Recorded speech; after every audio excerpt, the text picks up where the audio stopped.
দর্শক, ঢাকা যেন আস্তে আস্তে মাফিয়াদের শহরে পরিণত হচ্ছে। কিছু কিছু ঘটনা সেটাই প্রমাণ করে। যেমন একটি খবর আজকে প্রকাশিত হয়েছে, মতিঝিলে দিনে দুপুরে ফিল্মি স্টাইলে অপহরণ, এবং এই অপহরণের যে দৃশ্য এবং তারপরের ঘটনার প্রবাহ অনেকটা আসলে সিনেমা নাটকেই সম্ভব। একটি সাদা গাড়ি এসে তুলে নিল তাকে, পেছনে গুলি করতে করতে ছুটলো একজন। চিন্তা করেন, মানে এইগুলি তো আমরা নাটকে বা সিনেমাতে দেখি, তার কিছু ছবি আছে, ভিডিও ফুটেজ থেকে সেটা মানে কোনো কোনো গণমাধ্যম সেটা তুলে ধরেছে। রাজধানীর মতিঝিল এলাকায় গাড়িতে করে এসে এক ব্যক্তিকে তুলে নেওয়ার ঘটনা ঘটেছে রোববার দুপুরে। বাংলাদেশ ব্যাংকের পেছনের রাস্তায় এই ঘটনা ঘটে। এ সময় আরেক ব্যক্তি গাড়িটিকে লক্ষ্য করে গুলি ছোড়েন।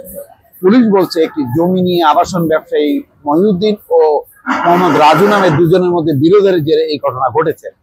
ঘটনায় জড়িত থাকার অভিযোগে একজনকে আটক করা হয়েছে, তাকে জিজ্ঞাসাবাদ করা হচ্ছে। এই বিষয়ে মতিঝিল থানার ওসি বলছেন আবুল কালাম আজাদ, বিরোধপূর্ণ জমিতে এক পক্ষ ভবন নির্মাণের কাজ করছিল। আজ প্রতিপক্ষ এসে কাজে বাধা দেয়। একজনকে তুলে নিয়ে যাওয়া হয়েছে বলে শুনেছি।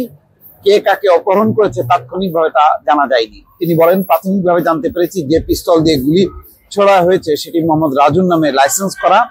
এই বিষয়ে বিস্তারিত জানার চেষ্টা চলছে, সবকিছু খতিয়ে দেখা হচ্ছে। তো যদি লাইসেন্স করা থাকে, এইভাবে প্রকাশ্যে গুলি করতে করতে ছুটতে পারে, অথবা যে অপহরণ হলো তাকেও বা কারা অপহরণ করলো, নিশ্চয়ই তারাও সশস্ত্র ছিল।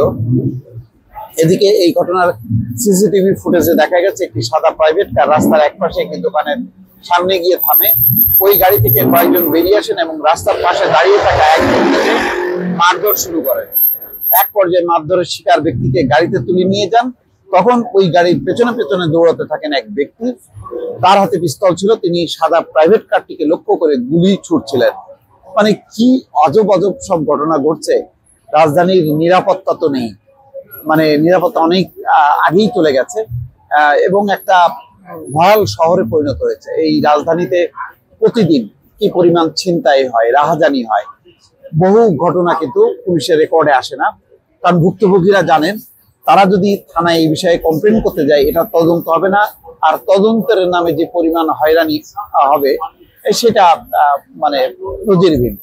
ফলে যদি বড় কোনো ঘটনা না ঘটে, ছোটখাটো ঘটনা ঘটে, তাহলে কিন্তু তারা থানা পুলিশে করেন না।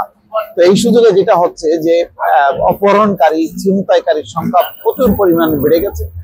এবং এখন জোরজার মূল্য, আর আপনি কোনো নির্মাণ কাজ করবেন, সেখানে চাঁদা দিতে হবে। চাঁদা না দিলে আপনার সেই নির্মাণ কাজ করতে পারবেন না। যদি করেন তাহলে কোনো ছাত্র সংগঠন, যুব সংগঠনের ছত্রছায়ায় সেখানে হামলা হবে।